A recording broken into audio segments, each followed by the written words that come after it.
We're still in the early days of 2020, so we're wishing you, our viewers, a happy new year. I am Linda Akibe, and you are welcome to the Gavel. The National Assembly is still on recess and will resume on January 28th. On this edition of the Gavel, we're continuing with an introspective look on the National Assembly in 2019.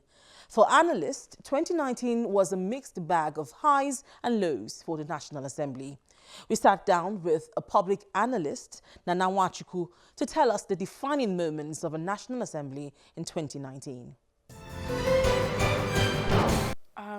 Their performance, I really don't see it. I do understand there's been about 688 bills by both houses. It has been, introduced on the floor of both houses.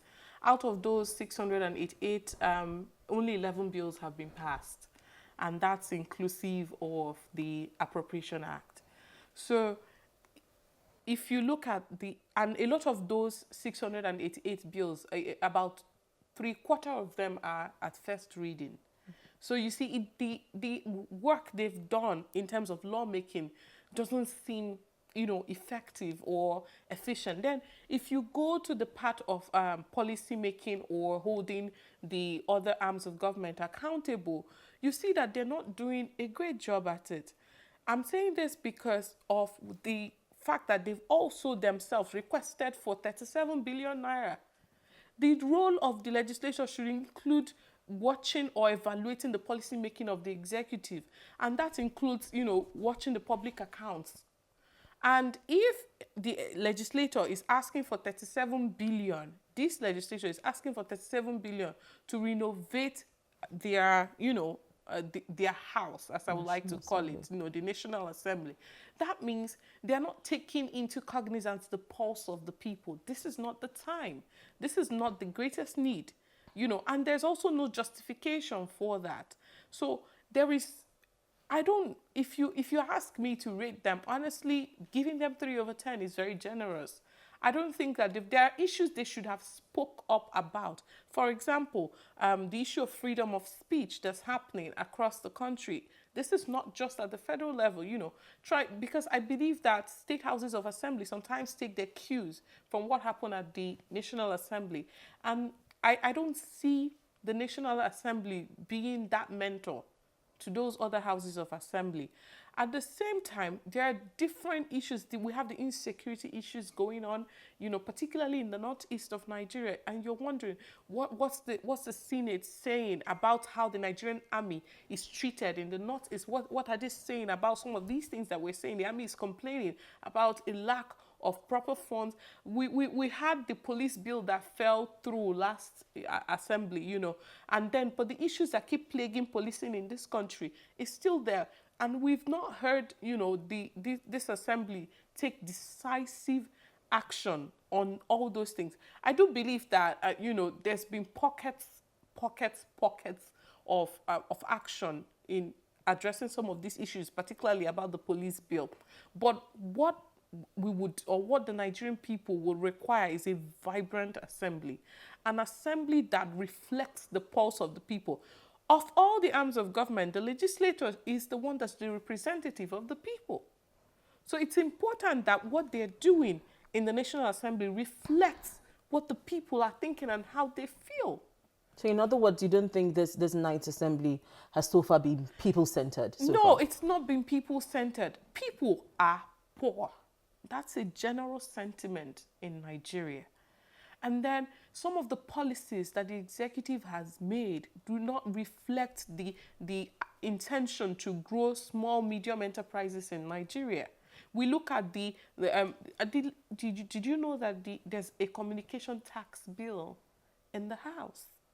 There are little things like that, and then introducing a new VAT on online sales and online platforms, introducing the 59, there's some things that have come, some policies that have come that we expect the National Assembly to say, look, I know that you're supposed to be doing this, but let's look at how it matches what our intentions. Let's look at this is what our people say about this. But the argument, when it comes to VAT is that, government is trying to increase VAT so that it can have enough resources to build infrastructure and, and do other things which is expected of government at this level. No, you see, that's a very good idea. It's ideal, right? It's ideal.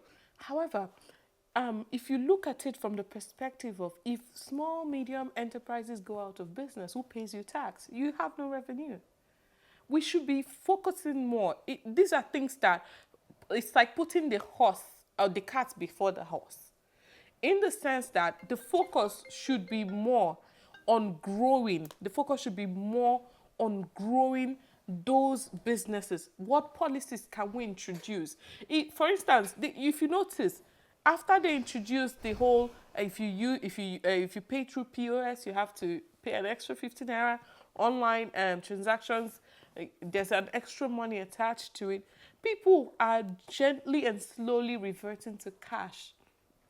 Because for maybe someone like you and I, 15 naira may not mean a lot. But for the person on the street every day trying to eke out a living and who basically survives on 100 naira a day, 15 naira is half of his whole day. So it's a lot of money. So they revert, the people you're trying to get banked are now resorting to being unbanked by choice because it's safer for them. So how do you grow an economy if you cannot track the income of your people? How do you grow an economy if you cannot track the expenses, you cannot track what comes in and what goes out? That means there's nobody who's going to be generating the revenue that you actually need to build infrastructure. One of the things, the National Assembly, people have lauded the National Assembly for is the quick passage of the budget. We are now at a point where we are now reverting to a 1 year, budget cycle. Do you think that this is sort of a panacea for our economic challenges? Honestly, this is one of the reasons I give them the 3/10 because that's the 3, actually. I feel that this helps plan. Budgeting is a plan for you to map out what you're going to do for the year. We've been lagging behind for a while. So I give them real kudos for this. I believe this would help. It's a step. It will help MDAs understand what they're going to do. It will help them contract. It will help them, make decisive or take decisive actions on moving the economy forward on all the roadmaps that they have set out. It will help take actual decisions. This is good. This is really great, yeah.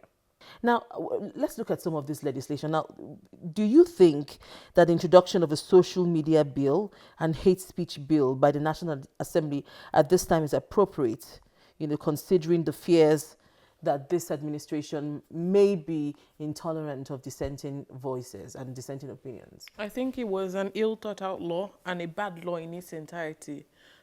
Besides the fact that the law was structured after the social media laws of Singapore, which is very restrictive when it comes to free speech, it doesn't reflect the Nigerian situation. People are afraid. Journalists are being taken every day across the country, not just at the capital. And the National Assembly has not made any strategic or any decisive statement on free speech, on being that arm that ensures that it holds the executive and the judiciary accountable. I do understand that social media or the internet needs to be regulated. However, recently, about 2 weeks ago, some people cited, particularly members of the legislature, cited the case of Canada as trying to regulate free speech at the same time.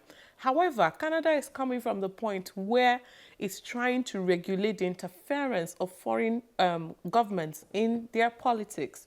This was specifically directed at Google. In March, the Parliament of Canada sat and had deliberated upon how the platforms, the giant companies, the Fortune 500s are not paying attention to what is happening in the politics of their country and are disregarding them, even though they're according other countries that respect.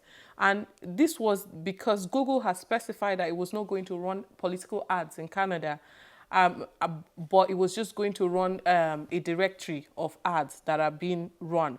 However, what it did in the US was to run political ads, but at the same time run a directory of ads that will tell you who placed the ad, why the places and the places or the reach of such ad. And Canada was asking for the same thing. So their regulation was coming from a perspective of we need to protect our country. We need to protect our people. If the Nigerian legislation had come from the point where it said, look, we need to grow our digital economy, which is what is most prevalent, that's the most biting thing at the moment. If it had come from that angle to say we need to protect the privacy of our citizens, we need, it becomes an actual regulatory bill. But in this place, it sounds more like a tool against free speech. It has nothing to do with regulation. Regulation should come from the point of, I see you're struggling. This is how to get to perfection. Let's help you get there. But this is not what the legislature is doing here. Rather, they're doing it from the point of fear. They're afraid of being erased by a younger, vibrant generation that have access to these digital devices, a global platform that is not limited to the media they can control. So they're looking for a way to control that media, to be able to monitor what is being said, how it's being said, and who it reaches. So that's why this bill is inherently bad and ill-timed. There's been this perception that the Ninth Assembly would be a rubber stamp for the executive. Do you share this perception? Well,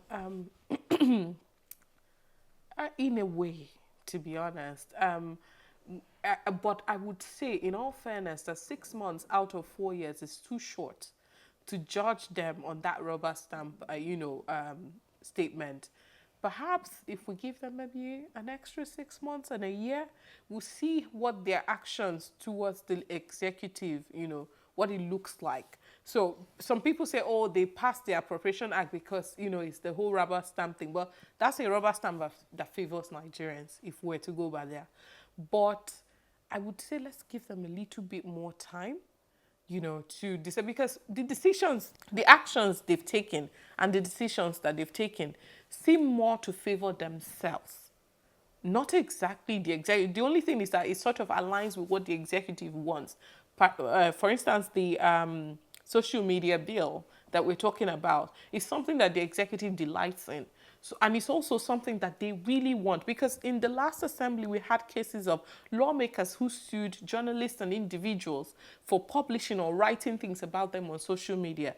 So this is something that's where both arms meet and agree on. So it's really not a rubber stamp situation.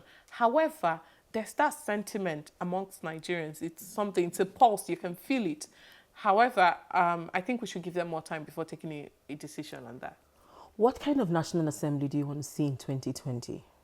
I want an active National Assembly that understands policy making. I want a National Assembly that's brilliant. It's something intelligent. I don't want a National Assembly that will go and copy laws and paste them and, push them, introduce them as bills at the floor of the House without taking into cognizance the Nigerian situation. It's a shame. I was deeply ashamed when I saw the hate speech bill, as we would like to call it. When I saw the hate speech bill, I was deeply ashamed because that was, someone just took it and did find Singapore replace Nigeria. What kind of legislations do you want to see introduced in 2020? I want the Digital Rights Act passed. I want that bill back.